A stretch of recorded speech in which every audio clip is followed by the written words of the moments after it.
आओ हम मनुष्य को क्या करें, किसके स्वरूप में बनाए, अपने। कौन था वहां पे, पिता पुत्र पवित्र। पिता पुत्र और पवित्र आत्मा। पिता के कोई हड्डी मांस, क्योंकि वो तो स्पिरिट है। पवित्र आत्मा ऑलरेडी स्पिरिट है। अब यहां पे बचता कौन है, लेकिन यीशु को हड्डी मांस पाया जाता है, क्योंकि यीशु ने खुद कहा था जब वो जिंदा हो गए, मुझ में आके देख, छू के देख। थोमा को यही तो कहा था, अविश्वासी ना बन लेकिन विश्वासी बन, क्योंकि आत्मा के हड्डी और मांस नहीं। अगर यीशु मसीह की आत्मा होते तो क्या होता, जी उठने के बाद उनके अंदर वो उंगली डाल नहीं सकता था, वो रोटी उठा करके खा। लेकिन यीशु मसीह तब भी शरीर में था, और जब कुछ नहीं था तब भी वो शरीर में भी था। इसलिए बाइबल कहती है अपने मूल पुरुष पर ध्यान करो जिसमें से तुम खोले गए हो। हमारा मूल पुरुष कोई और नहीं, स्वयं परमेश्वर है। और बाइबल कहती है, यीशु ने कहा जिसने मुझे देखा है उसने किसको देखा है, पिता को देखा है, और पिता मुझ में है और मैं किस में हूं, पिता में। हालेलुया। हालेलुया। और वो दोनों एक हैं। अब वो कहते हैं आओ हम मनुष्य को क्या करें, अपने स्वरूप में बनाए। पिता ने अपनी आवाज को दिया, हुक्म दिया कि आओ। किसको हुक्म दिया, पुत्र को, पवित्र आत्मा को, आओ क्या करें, अब अपने स्वरूप में बनाए। पुतला तैयार है, अब पुतले को क्या कर लिया गया, तैयार कर लिया गया। और पुतले को जब तैयार कर लिया गया, जो डस्ट से लिया गया, मिट्टी से लिया गया, और जब तैयार कर लिया तो मैंने थोड़ा सा वहां पे बताया था आपको, है ना।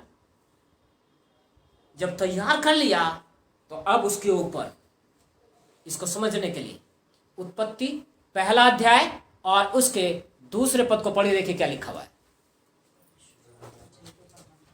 उत्पत्ति पुराने नियम की पुस्तक है,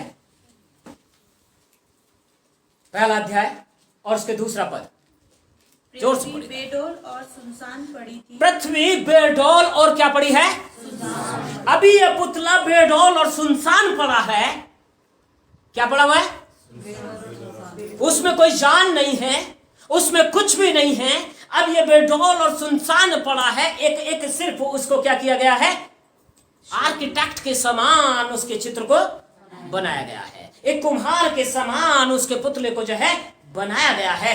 सब कुछ उसमें है, लेकिन अभी अभी उसमें आंखें हैं पर वो देख नहीं सकते, नाक है पर सूंघ, उसमें सब कुछ अंग अंग दिखाई देते हैं, पर he cannot do anything, he cannot do nothing, वो कुछ नहीं कर सकता। लेकिन अब आगे पढ़ो जरा क्या लिखा हुआ है। और गहरे जल के ऊपर अंधियारा था। गहरे जल के ऊपर, गहरे जल के ऊपर, ठीक है। मैं इसको रिलेट करने की कोशिश कर रहा हूं मनुष्य से। मनुष्य में कितने % पानी पाया जाता है, हालेलुया।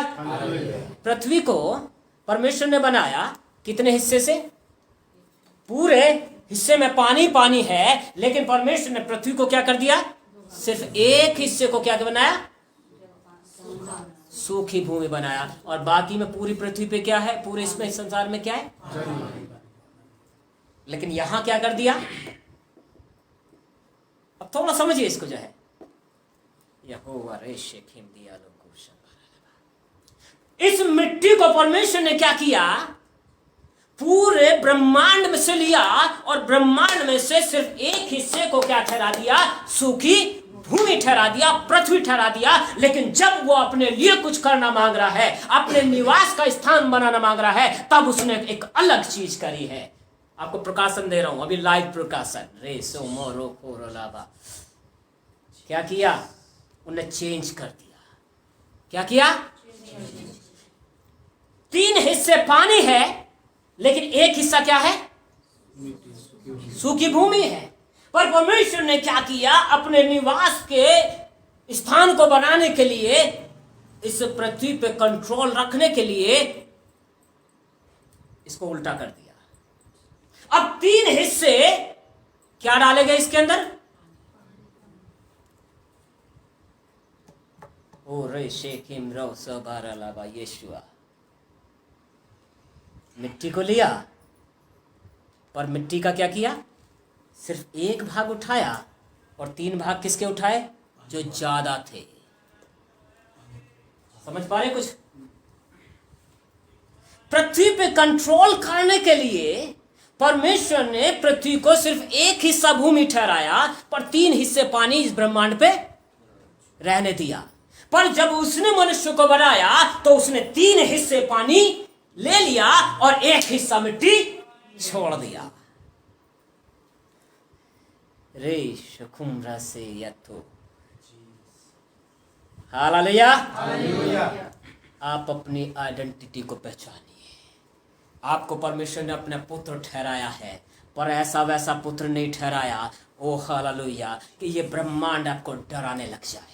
ऐसा पुत्र नहीं ठहराया जिसको दुष्ट आत्माएं, क्योंकि बाइबल कहती है, बताती है, क्योंकि दुष्टता की आत्माएं कहाँ पे रहती हैं? हवाओं में रहती हैं, पर सेम टाइम पे वो कहाँ पे भी रहती हैं? जल के अंदर भी वास करती हैं। पर परमेश्वर ने क्या कर दिया? उस मनुष्य को बनाने के लिए 3 हिस्से पानी को इसके अंदर डाल दिया।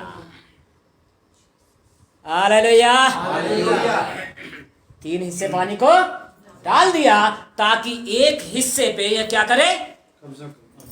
कब्जा करे। और ये जो 3 हिस्से में जो पानी के अंदर जो दुष्टता की ताकतें वास करती हैं, प्रकाशित वाक्य में जाते हैं ना, वहां से दुष्टता की ताकतें उठती हैं। कहां से उठती हैं वो? समुद्र से। तो परमेश्वर ने क्या ठहराया? मनुष्य के अंदर ऑलरेडी 3 हिस्से पानी पहले से ही ठहरा दिया, ताकि उस पानी पे भी क्या करे? वो कंट्रोल करे। हालेलुया। आप एक्साइटेड नहीं हो रहे इस बात को लेकर के, है ना? आनंद नहीं मिल रहा, उत्साह, आनंद, आत्मिक उन्माद नहीं आ पा रहा आप में जो है, इस बात को सुन करके कि परमेश्वर ने आपको कंप्लीट बनाया है। पृथ्वी सिर्फ एक हिस्से से बनाई गई, लेकिन जब मनुष्य को बनाया उसमें पृथ्वी के भाग को भी लिया और पानी के भाग को भी लिया, और इन सब को मिला करके, लेकिन अभी भी अंधियारा बाकी है। अभी भी क्या है? उस गहरे जल के ऊपर क्या मंडरा रहा है?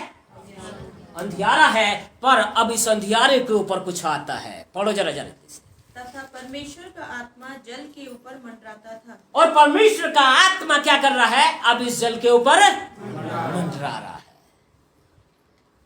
और जल के ऊपर मंडरा रहा है, तो जल मेरी बॉडी में मुझे बाहर नहीं दिखता, पर जल मेरी बॉडी में क्या है? अंदर है।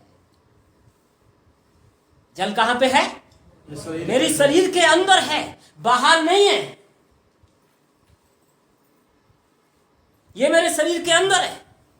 और जब शरीर के अंदर है तो परमेश्वर का आत्मा क्या कर रहा है? अब इस गहरे जल के, जो दिख नहीं रहा है पर गहरा है, इस मनुष्य के शरीर के अंदर जो गहराई है उसमें जल ही जल है। और जब जल ही जल है, उसके ऊपर परमेश्वर का आत्मा क्या कर रहा है? Yes, hallelujah. उसके ऊपर परमेश्वर का आत्मा जब मंडरा रहा है प्रियो, और जब परमेश्वर का आत्मा आता है, अंधकार हालेलुया।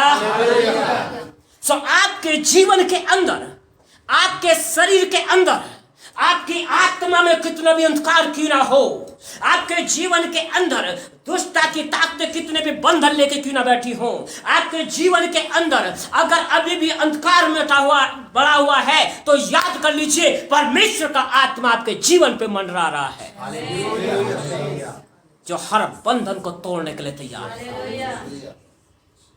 हर बंधन को तोड़ने के लिए तैयार है। पर सवाल उठता है, क्या ये मिट्टी का पुतला तैयार है? क्या ये मिट्टी का पुतला तैयार है? अगर ये मिट्टी का पुतला तैयार नहीं है तो कहां से होगा? इसलिए बाइबल में लिखा है, परमेश्वर का वचन कहता है, मेरे करीब आओ तो मैं क्या करूंगा, तुम्हारे करीब ही आऊंगा। तुम एक कदम बढ़ाओ तो मैं क्या करूंगा, 2 कदम तुम्हारी ओर बढ़ाऊंगा। परमेश्वर आपसे ज्यादा उत्साहित है आपको आशीषित करने के लिए। आमीन, हालेलुया। परमेश्वर आपकी सोच समझ से ज्यादा आपको चंगाई देने के लिए तैयार है। आमीन, हालेलुया। परमेश्वर आपके सोचने समझ से बढ़ करके आपके जीवन में काम करने के लिए तैयार है। Hallelujah. But question is here, are you ready for that? क्या हम उसके लिए तैयार हैं? यदि हम तैयार नहीं हैं तो समय लग जाएगा, वो तो मंडराता रहेगा। और जब परमेश्वर का आत्मा मंडराने लगा, क्योंकि जब वो मंडराता है तो वो क्रिएट करता है। वो क्या करता है? क्रिएट करता है। वो बनाता है, वो बनाता है। लास्ट टाइम मैंने लिया था, एलिसा सुनेमिन के बेटे के ऊपर क्या कर गया? पसर गया, दूसरा राजा। और जब वो पसर गया तो वो क्या कर रहा था? वो तो डेड बॉडी थी, वो तो मृत शरीर था। पर उस मृत शरीर के ऊपर ये परमेश्वर का अभिषिक्त जन जब उसके ऊपर पूरे तरीके से पसर गया, उसके होठ से होठ, उसके मुंह से मुंह, उसकी आंखों से आंखें, उसकी नाक से नाक, और उसके लिखा है हाथ से हाथ उसने मिला दिए, और पूरे तरीके से उसके एक एक अंग पे क्या कर गया? वो पसर गया। वो क्या कर रहा था? क्रिएट कर रहा था। क्या कर रहा था? क्रिएट कर रहा है। बना रहा था। वो सबके सब बोलिए, मेरा परमेश्वर बनाने वाला परमेश्वर है। मेरा परमेश्वर बनाने वाला परमेश्वर। मेरा परमेश्वर जो चीजें नहीं हैं वो उनको भी बनाता है। क्योंकि बाइबल कहती है जो किसी आंखों ने नहीं देखा, किसी के चित्त में नहीं चढ़ी, किसी के कानों ने नहीं सुना, लेकिन मेरा परमेश्वर अपने भरोसा रखने वालों के लिए उन्हीं बातों को करता है। जब जल के ऊपर अंधकार था, लेकिन अंधकार को हटाने के लिए क्या आ गया? परमेश्वर का आत्मा मंडराने लगा। और जब मंडराता है तो अंधकार चला जाता है। और अंधकार जब चला गया तो पृथ्वी क्या बन गई? सुडौल बन गई, जो बेडौल और सुनसान है। आपके जीवन के ऊपर जब परमेश्वर का आत्मा आता है तो वो आपको बनाना शुरू करता है। आमीन, हालेलुया। वो आपको बनाना शुरू करता है। इसीलिए यीशु ने क्या कहा? फिर तो काम बताता है ना, कहीं ना जाना, क्या करना? ठहर जाना। क्या कर लेना? कहाँ ठहर लेना? यरूशलेम। वहीं ठहर जाना, परमेश्वर के भवन में ही, और इंतजार करना जब परमेश्वर का आत्मा तुम पे आएगा। और ये ठहर गए, और जब ठहर गए तो क्या हुआ? परमेश्वर का आत्मा आ गया। परमेश्वर का आत्मा आ गया। जो पतरस यीशु मसीह का 3 बार इनकार कर चुका, जिस पतरस को हिम्मत नहीं हुई बोलने की कि हाँ वो मेरा प्रभु है, जिस पतरस को ज्यादा बोलने की बीमारी थी, या जो लौट करके क्या करने चला गया? मछली पकड़ने चला गया, वो पतरस क्या हो गया? सामर्थी बन गया। हो सकता है आज आपकी हिम्मत ना हो किसी को सामने कहने के लिए कि मैं यीशु को जानता हूं, यीशु मुझ में चलता फिरता है। हो सकता है कि आप अपनी समस्याओं के कारण लोगों को बोल नहीं पाते, पर जब परमेश्वर का आत्मा आपके जीवन में आएगा ना प्रियो, आपके जीवन को बदल के रख देगा। आमीन, हालेलुया। आमीन। आमीन। अब इस पुतले के ऊपर परमेश्वर ने क्या किया? मंडराना। उसके आत्मा ने मंडराना। अब तक जो चीजें रची गई थी, सिर्फ उसने क्या कहा, बोला। लेकिन उसने जब इस मिट्टी के पुतले को बनाया तो क्या करने लगा, इस पे मंडराने लगा। और जब मंडराया तो कैसा मंडराया, उसके होठों से अपने होठ, उसकी आंखों से अपनी आंखें, उसके नाक से अपनी नाक, और हाथ से अपने हाथ। पूरे तरीके से आदम पे परमेश्वर का आत्मा क्या कर गया, बसल गया। हालेलुया। जीवन जो है जब आता है तो वो ऐसे ही आता है प्रियो। यदि कोई व्यक्ति अपने आप को पूरे तरीके से जब प्रभु में समर्पण करता है तो उसका आत्मा भी उसको बनाने के लिए पूरी मेहनत करता है। हालेलुया। लेकिन लोग सोचते हैं ना उसके बोलने से होगा, किसी के बोलने से नहीं होगा। जब तक परमेश्वर का आत्मा मुझ में से होकर के आपको काम ना, आपके जीवनों को बोलने ना लगे, आपके जीवन को छूना लगे, तब तक मैं कुछ भी नहीं कर सकता। ये तो परमेश्वर का आत्मा है, और वही परमेश्वर का आत्मा आपके अंदर भी आना चाहता है। वही परमेश्वर का आत्मा कलीसिया के अंदर मंडरा रहा है प्रियो। वही परमेश्वर का आत्मा हर एक को उठाना चाहता है ताकि हर एक जन 10,000 के समान हो जाए। हर एक जन लाखों को गिराने वाला हो जाए। पर कब तक हम अनभिज्ञता में रहेंगे, कब तक हम सोचते रहेंगे नहीं सिर्फ ये कर सकता है, ये कर सकता है, वहाँ पे बड़ा है उसकी तरफ चलते हैं, वहाँ पे वो करेगा। किसी के करने से नहीं होगा। जब तक कि आपके जीवन के ऊपर, आपके जीवन के अंदर जो जल है उस पे अंधकार रहेगा, तब तक कुछ होने वाला नहीं। उस पे परमेश्वर के आत्मा को मंडराना जरूरी है, उस पे परमेश्वर के आत्मा की रोशनी आनी जरूरी है। और जब वो आएगी अंधकार क्या होगा, मिट जाएगा, और खुद आप ठहरना सीख जाओगे प्रभु के चरणों में। और जब ठहरना सीखोगे तब परमेश्वर का आत्मा आपको बनाना शुरू करेगा। हालेलुया। तब परमेश्वर का आत्मा आपको बनाना शुरू करेगा। इसीलिए बाइबल कहती है यीशु मसीह क्या करते थे, दिन भर काम करते और रात को क्या करते थे, एकांत में प्रार्थना करने के लिए चले जाते थे। पूछते थे कल क्या होगा, कल कौन कौन लोग चंगे होंगे। और पिता बताता था मुझे और आपको कौन बता रहा है। क्या हमारे जीवन के अंदर परमेश्वर का आत्मा कुछ काम कर पा रहा है? यदि प्रिय नहीं तो अभी हमें जरूरत है ठहरने की। और जब हम ठहरेंगे तो प्रभु का आत्मा आपको पूरे तरीके से बदल के रख देगा, पूरे तरीके से आपको बदल के रख देगा। यूहन्ना और इसके 5:19 में हमने यही पढ़ा था। पढ़िए उसको दोबारा पढ़िएगा। लेबर शेरी की प्रिया सोना खारा लावा Yeshu. Thank you holy God, thank you holy God. Glory Jesus, glory Jesus.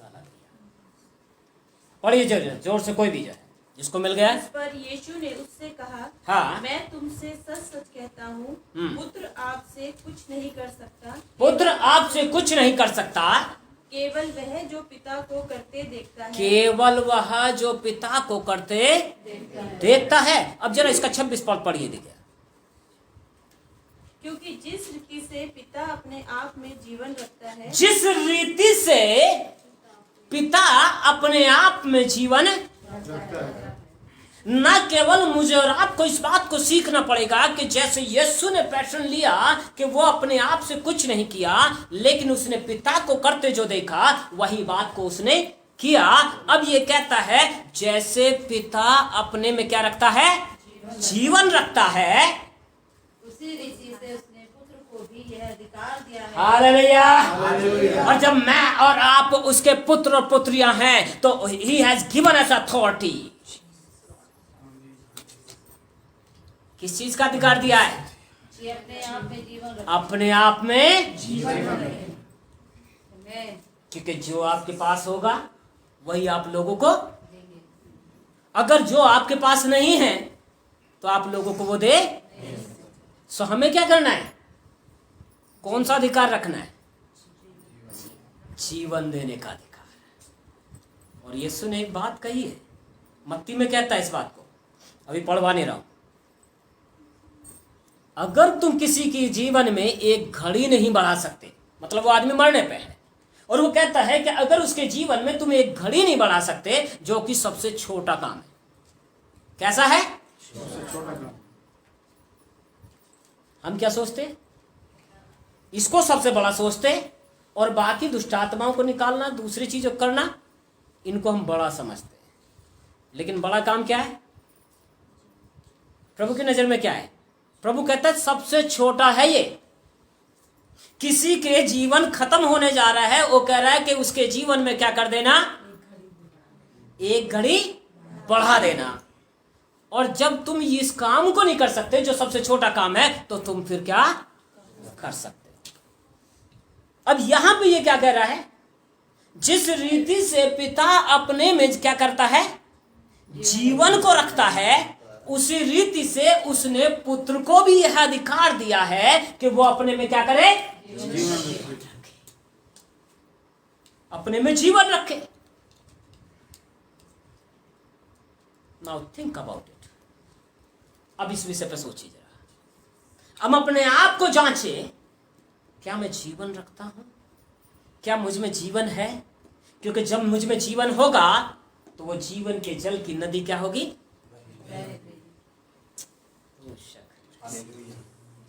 Hallelujah. Hallelujah. सामरी स्त्री से प्रभु ने कहा था, अगर तू विश्वास करेगी और उससे मांगेगी तो वो तुझे क्या करेगा? जीवन का जल देगा। और वो जीवन का जल तेरे अंदर से क्या करेगा? वो उमड़ेगा, एक स्रोत बन के उमड़ेगा, एक सोता बन के, एक नदी बन के फूट निकलेगा। अब यहां पे कह रहा है कि तुम्हें वो अधिकार मिला है एज ए एक पुत्र और पुत्री होने के नाते कि अपने में हम क्या रखें? अधिकार रखें। और किस चीज का अधिकार? जीवन का अधिकार। और अगर मेरे पास वो अधिकार है, अब वो जीवन का अधिकार मुझ में क्या होना चाहिए? बढ़ना चाहिए, उमड़ना चाहिए। और वो लोगों को क्या करना चाहिए? जीवन देना चाहिए, उनको छूना चाहिए। हालेलुया। हालेलुया। अगर वो आपके जीवन से नहीं हो रहा है तो एक बड़ा एक क्वेश्चन मार्क है, एक बड़ा सवाल है कि इसका मतलब मुझे अभी और तैयार होना है, ठहरना है, ताकि परमेश्वर का आत्मा क्या करने लग जाए? मुझ पे। क्योंकि जब वो मंडराता है तो क्रिएट करता है। हालेलुया। हालेलुया। मैंने मधुमक्खी का उदाहरण पिछली बार भी दिया था। मधुमक्खियां घूमते हुए निकल जाएं तो उससे कुछ बेनिफिट होगा, लेकिन अगर वो ठहर जाए और मंडराने लग जाए तो क्या होगा? फिर वो क्या करेगी? छत्ता क्रिएट करेगी, है ना? अपने रहने का स्थान बनाएगी। परमेश्वर पिता के आत्मा ने क्या किया? मनुष्य के अंदर जब पूरे तरीके से समा गया तो उसने क्या किया? अपने रहने का स्थान उसको। हालेलुया। हालेलुया। अपने रहने का स्थान उसको बना लिया। मधुमक्खी मंडराती जहां पे है और फिर वहां से हटती नहीं है। आप देखोगे थोड़ी देर बाद वो क्या करेगी? वहीं पे बैठ जाएगी। और जब वो बैठेगी वो उस अपना घर बना लेगी। और न केवल घर बनाएगी, लेकिन अब क्या निकलेगा उसमें से? हालेलुया। हालेलुया।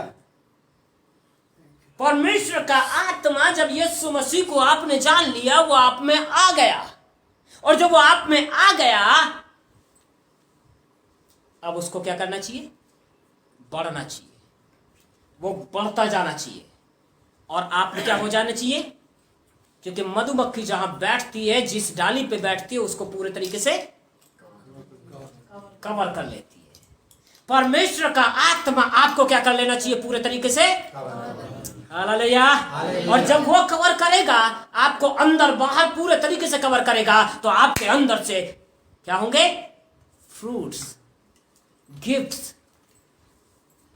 क्योंकि मधुमक्खी के छत्ते में केवल जो है मधु ही नहीं रहता है। क्या रहता है दूसरा? हालेलुया। हालेलुया। बोलने में लोगों को शर्म है, मोम भी निकलता है उसमें से। उसमें दूसरी चीजें भी निकलती है। ठीक है, बेशक उसका जो है वो गंध है, लेकिन वो मोम निकलता उसमें से जो है, और बहुत सारी दवाइयों के लिए यूज किया जाता है। शहद तो है ही है। जब परमेश्वर का आत्मा आपके अंदर आता है तो आपको अंदर से बनाना शुरू करता है और उसका बाहर में रिजल्ट दिखना शुरू करता है, और रिजल्ट ये है आपके अंदर फल लगने शुरू होंगे। और फल क्या है? आप नम्र, दीन, धीरजवंत, संयमी, कृपालु, भलाई, प्रेम, ये आपके नम्रता, ये आप में क्या होने लगेगा? फलवंत होने लगेगा। ये फल आप में दिखाई देने लगेंगे। और दूसरी चीज क्या है? वरदान दिखाई देने लगेंगे। वरदान क्या है? भविष्यवाणी का वरदान, मतलब प्रकाशनों का वरदान। ठीक है, भविष्यवाणियों का वरदान, प्रकाशन का वरदान, बुद्धि का वरदान, चंगा ज्ञान, ये सब जो है चंगाई, साइंस और वंडर्स आपके जीवन से होते चले जाएंगे। तो एक चीज लेनी है, दोनों चीज लेनी है? लोग क्या करते? लोग क्या करते? एक की तरफ भागते। किसकी तरफ भागते? लेकिन जब परमेश्वर का आत्मा आपको बनाने लगता है तो वो क्या करता है? आपको वो दोनों चीजें डालता है। क्या करता है? दोनों चीजें डालता है।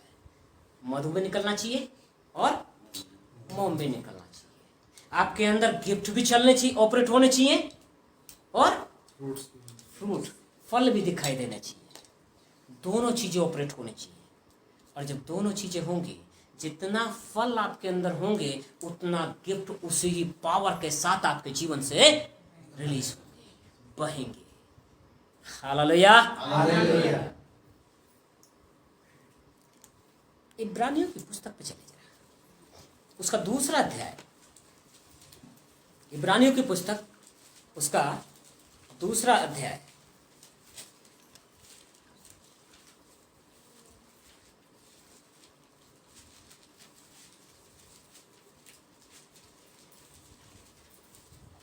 और इसके अंदर जो है आपको प्रभु यीशु मसीह के विषय में बहुत सारी चीजें दिखाई देंगी कि उसने मृत्यु का दुख उठा करके जो है सब कुछ उसके पैरों के तले कर दिया गया।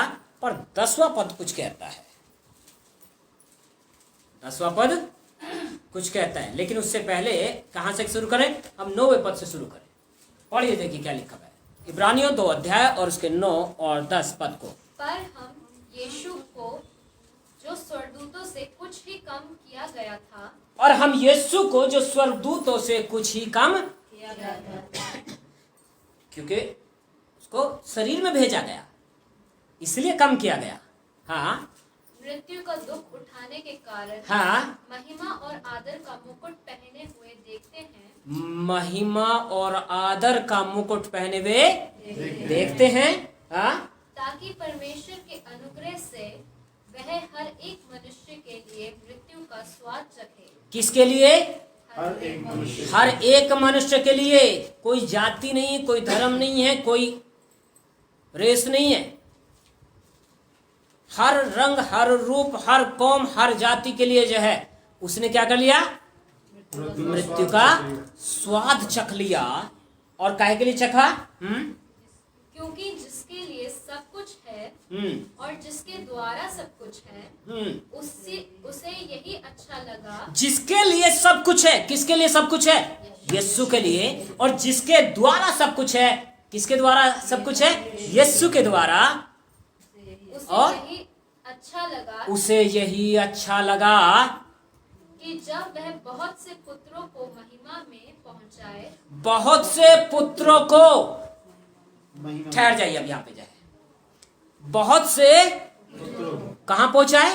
महिमा में। परमेश्वर का इकलौता कौन है? ठीक है, परमेश्वर का इकलौता यीशु मसीह।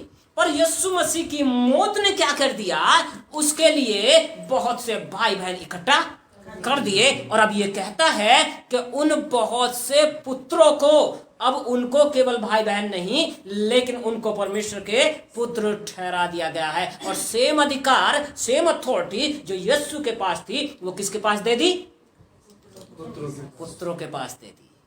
अगर मैं और आप अपने आप को पुत्र समझते हैं तो अथॉरिटी आपके पास है। अगर मैं और आप अपने आप को पुत्र नहीं समझते, सिर्फ कहते नहीं जी बस परमेश्वर है, उसको पिता नहीं मानते, तो फिर कुछ नहीं है।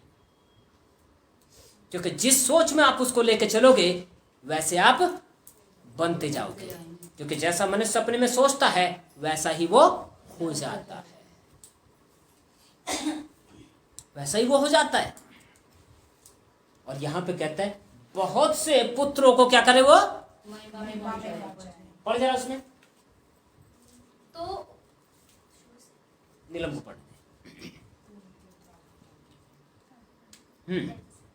क्योंकि जिसके लिए सब कुछ है जिसके लिए सब कुछ है और जिसके द्वारा सब कुछ है, जिसके द्वारा सब कुछ है, यीशु के लिए और यीशु के द्वारा सब कुछ है, उसे यही अच्छा लगा कि उसे यही अच्छा लगा कि जब वह बहुत से पुत्रों को महिमा में पहुंचाए, बहुत से पुत्रों को कहां पहुंचा दे, वो महिमा में पहुंचाए, तो उनके उद्धार के कर्ता को दुख उठाने के द्वारा सिद्ध करे।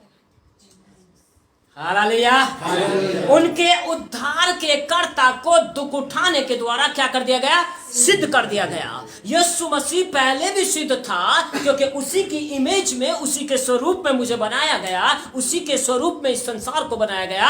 लेकिन उसके बावजूद उसने क्या किया, बहुत से पुत्रों के लिए अपने आप को दुख उठाने के द्वारा क्या किया, उसने सिद्ध किया। प्रियो, वो दुख उठा चुका है, वो दुख क्या कर चुका है। अब हमें इतने दुख उठाने की जरूरत नहीं है। हाँ, परीक्षा, मैं ये नहीं कह रहा कि आपके जीवन में कभी दुख नहीं आएगा, मैं इसका मतलब ये नहीं है, लेकिन ये कहता है अब हमारी सोच में दुख उठाने की जरूरत नहीं है। आप नहीं समझ पा रहे थे ना इसको थोड़ा सा भी। मकान दोनों हैं, यीशु मसीह ने खुद बताया। एक मकान चट्टान पे है, एक मकान आंधी तूफान, एक पे लगे दोनों पे लगे। विश्वासी बनने का मतलब ये नहीं है कि आपके जीवन में कभी कोई दुख ये नहीं कह रहा, पर ये कह रहा है कि दुख तो आएगा, टकराएगा और चला जाएगा, ये कह रहा है। और ये यहां पे ये कह रहा है कि महिमा में चलने वाला व्यक्ति क्या है, पुत्र जो होता है वो उस सोच में चलता है। परीक्षा होगी लेकिन वो पर ध्यान उसका परीक्षा पे, उसका ध्यान कहां होगा, मैं ताकता रहूंगा, है ना, कि पिता कैसे काम करता है। यीशु ने यही तो कहा, और अपने आप से नहीं करता, लेकिन एक बात वो जानता है, जिस रीति से पिता अपने में जीवन रखता है उसी रीति से पुत्र को भी अधिकार दिया गया है कि वो अपने में क्या रखे, जीवन रखे। और यहाँ पे कहता है उसने दुख उठाने के द्वारा बहुत से पुत्रों को कहां पे प्रवेश करा दिया, हालेलुया। आप और मैं महिमा में बैठने वाले लोग हैं प्रियो। लेकिन अगर मैं और आप अभी भी अपनी सोच में जो है इसी जमीन पर रहेंगे तो हम सिर्फ स्वाभाविक चलेंगे। लेकिन जब मैं और आप महिमा में चलने लग जाएंगे तो हमारे जीवन से अलौकिक होने लग जाएगा, हम सुपर नेचुरल में चलना शुरू कर देंगे। आमीन। हम सुपर नेचुरल में चलने लग जाएंगे। सुपर नेचुरल में इसलिए नहीं चलते क्योंकि हमारी सोच क्या रह जाती है, जमीन की रह जाती है, पर ध्यान नहीं देते। एक ही हिस्सा है वो, केवल जमीन का एक ही हिस्सा है, बाकी तीन तो कहां के अलग है। लेकिन पूरा पूरा कहां का है, स्वर्ग का है। सिर्फ बॉडी जो है, शरीर पृथ्वी का है, लेकिन पूरा पूरा कहां का है, स्वर्ग का है। क्योंकि परमेश्वर पिता ने अपनी श्वास को क्या कर दिया, उसमें फूंक दिया। इसी मिट्टी के कारण वो भले बुरे के ज्ञान से परमेश्वर ना उसको बचाना चाहता था, सिर्फ इसी के कारण, नहीं तो हर अधिकार परमेश्वर ने दिया है। और इसी के कारण यीशु मसीह के लिए लिखा हुआ है उसको थोड़ा सा कम किया गया जब पृथ्वी पे भेजा गया। किससे कम किया गया, स्वर्गदूतों से, लेकिन फिर भी वो 100% परमेश्वर था और 100% मनुष्य था। और यहां पे कहता है कि उसने दुख उठाने के द्वारा बहुत से पुत्रों को कहां पहुंचा दिया? महिमा में पहुंचा दिया। 11 पद, इब्रानी 2:11। क्योंकि पवित्र करने वाला और जो पवित्र किए जाते हैं सब एक ही मूल्य है। हालेलुया। मूल्य नहीं है, मूल से है। मूल से है। इसी कारण क्या क्या क्या कह रहा है वो? एक ही मूल से है। पवित्र करने वाला और जो पवित्र किए जाते हैं, ये सब कहां से हैं? एक ही मूल से। एक ही स्रोत है, दूसरा नहीं है। और जब एक ही स्रोत है तो आपकी मेरी सोच कैसी होनी चाहिए? होनी चाहिए कि पिता मुझ में और मैं पिता में। यीशु ने यही तो करके दिखाया। और जब तक उसने ये करके दिखाया, चीजें होती। हमारे जिंदगियों से सुपरनैचुरल इसलिए नहीं होता, आश्चर्यकर्म इसलिए नहीं होते, पाप से छुटकारा हम इसलिए नहीं पाते क्योंकि हमारी सोच इस तरह की नहीं रहती। हमारी सोच रहती है हम तो मनुष्य मात्र हैं, पर ये नहीं सोचते प्रभु ने ऑलरेडी दुख उठा दिया है इसके लिए, ताकि मैं पाप मेरे जीवन पर हावी ना होने पाए। जब तक मैं पाप से फाइट करता रहूंगा, पाप से आजाद नहीं हो सकता। लेकिन जब मैं इस सोच में आ जाऊं कि पिता मुझ में है और मैं पिता में हूं, तो और इसी सोच में रहूं, और उसने अपने में जीवन रखा है और वह अधिकार मुझे भी दिया है कि मैं भी क्या करूं? अपने में जीवन रखूं और इसी सोच में चलता जाऊं कि पिता मुझ में है और मैं पिता में हूं, हम एक हैं, हम चलेंगे और सारी चीजों पे अधिकार रखेंगे। पाप अपने आप दूर भागता है। आमीन, हालेलुया। फाइट करनी नहीं पड़ती, क्योंकि मैंने खुद इस चीज को अपने जीवन में देखा है। जब तक मैंने अपने आप को उस नेचुरल में लेके गया तो पाप से बचने की कोशिश करी, वो पाप मेरे पर आता गया। पौलुस यही तो कहता है, मैं जितना चाहता हूं कि मैं उससे बच जाऊं, मुझ में वो जोर मारता रहता है। तभी कहता है मुझे इस पाप की देह से कौन छुड़ाएगा। लेकिन जब वो सुपर नेचुरल में चलने लगा तो पाप की देह अलग थी, वो सुपर नेचुरल में ही चलता था। हालेलुया। आप महिमा में बैठने वाले लोग हैं प्रियो, इसलिए अपनी सोच को बदल कर रख दीजिए कि अब आप ऐसे न चले। अगर पाप है, समस्या है, तो उस समस्या से खुद जूझना बंद कीजिए। आपको खुद करना है, पिता मुझ में है, मैं पिता में हूँ और मैं उसका मंदिर हूँ और मेरे पास वो जीवन है, मेरे पास अधिकार है। और जब मैं चलूंगा, चीजों को होना है, पाप को भागना है। हालेलुया। पाप इसलिए नहीं भागता क्योंकि हम इस सोच में नहीं है। जब यीशु ने खुद कह दिया, पुत्र अपने आप से कुछ भी नहीं कर सकता, जो कुछ वो पिता को करते देखता है वही करता है, तो और मैं और आप कैसे करेंगे? तो मुझे और आपको भी वही करना पड़ेगा। आमीन। आइए अपनी आंखों को बंद करें और प्रभु से प्रार्थना करें, प्रभु तेरा धन्यवाद कि तूने मुझे आज जीवन